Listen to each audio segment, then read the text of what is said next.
So without further ado, I'd like to introduce our first speaker, Dr. Helder da Costa, Senior Advisor at the National Directorate for Aid Effectiveness in Timor-Leste.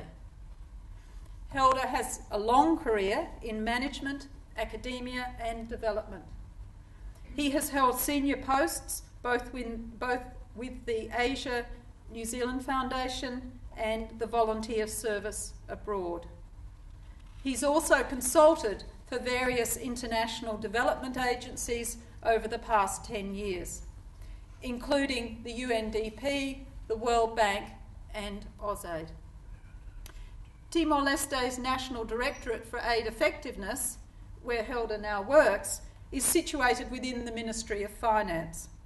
In April, he and his team organised the Dili International Dialogue on Peace Building and State Building, attended by some 45 countries, including both developed and fragile states. So we're really delighted to have him here tonight. Please welcome Helder da Costa.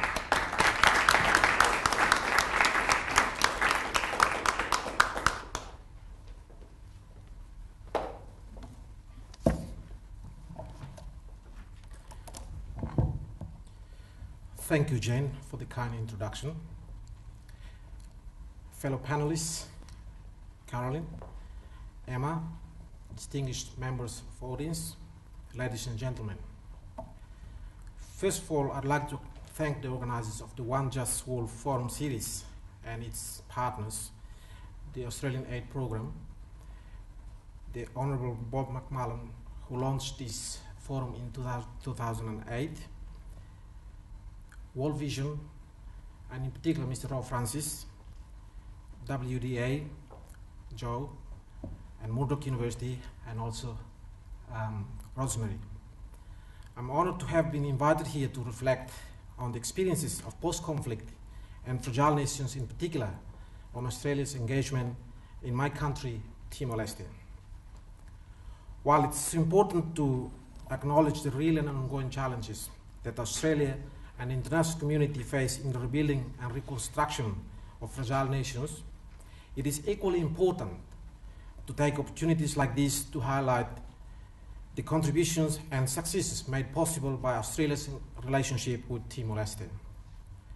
One of these successes took place just recently. As Jane mentioned, in April, I was humbled to have helped organize and participate in the Dili International Dialogue on Peace Building and State Building, and the first summit of the Little G7, not capital G, but the Little G7 nations, a summit which Timor-Leste hosted with support from Australia and the World Bank, and will be leading over the next 2 years in the lead up to the fourth high-level forum in Seoul in 2011.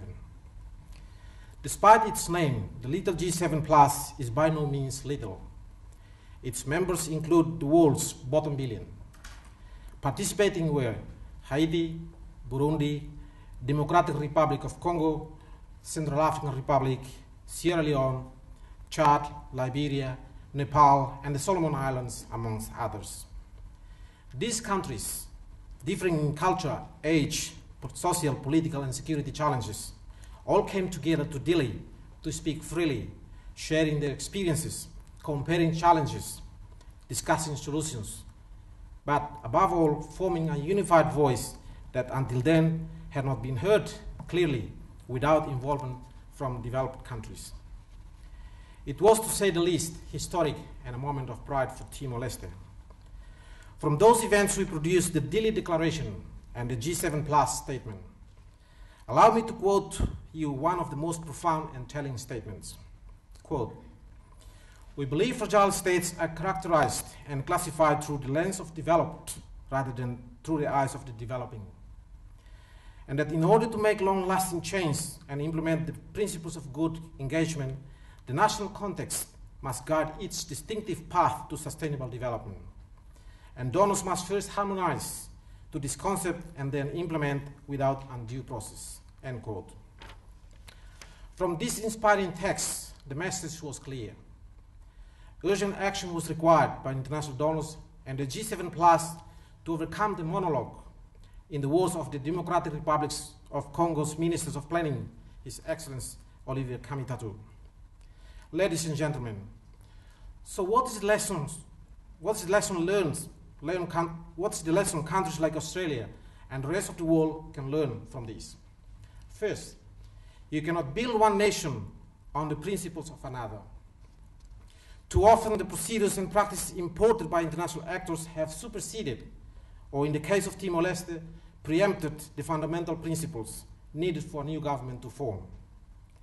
To avoid this, international actors must continually evaluate and recognize the importance of historical context, cultural insignificance, regional diversities, linguistic complexities, social differences, and the national mentality, all crucial elements to understanding state and nation building in fragile nations.